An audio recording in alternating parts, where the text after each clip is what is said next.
समाज सुधारक राजा राम मोहन राय के बारे में तो आप सभी को पता होगा।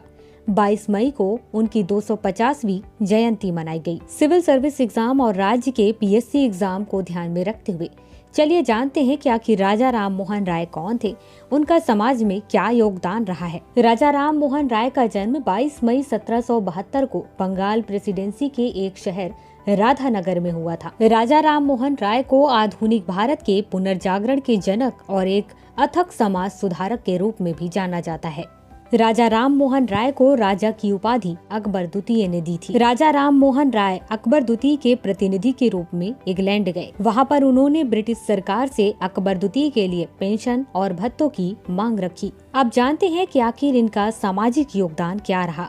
राजा राम मोहन राय महिला अधिकारों के लिए संघर्ष करने वाले अग्रणी समाज सुधारक थे। वे सती प्रथा के सबसे बड़े विरोधी थे। 1829 में जब सती प्रथा उन्मूलन अधिनियम पारित हुआ तो वह राजा राम मोहन राय के प्रयासों का ही परिणाम था।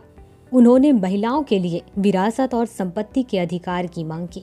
उस समय बहुविवाह और बाल विवाह काफी प्रचलित था और इसके खिलाफ उन्होंने काफी संघर्ष किया। इसके साथ ही महिला शिक्षा का उन्होंने समर्थन किया, क्योंकि उनका मानना था कि केवल शिक्षा ही महिलाओं को पुरुषों के समान सामाजिक दर्जा दिला सकती है। राजा राम मोहन राय ने मूर्ति पूजा, निरर्थक कर्मकांड और अंधविश्वास के खिलाफ धर्म युद्ध छेड़ने के लिए 1814 में आत्मीय सभा की शुरुआत की। इसके साथ ही उन्होंने एकेश्वरवादी आदर्शों का प्रसार भी किया। 1817 में डेविड हेयर के साथ मिलकर कलकत्ता में हिंदू कॉलेज की स्थापना की। 1822 में एंग्लो हिंदू स्कूल की स्थापना की, जिसमें यांत्रिकी और वोल्टेयर के दर्शन को पढ़ाया जाता था। 1825 में उन्होंने वेदांत कॉलेज की शुरुआत की, जहां भारतीय शिक्षा के साथ साथ पश्चिमी सामाजिक और भौतिक विज्ञान भी पढ़ाए जाते थे। 1828 में इन्होंने ब्रह्म सभा का गठन किया। अब बात करते हैं उनके साहित्यिक योगदान के बारे में। 1821 में ब्राह्मणवादी पत्रिका की शुरुआत की।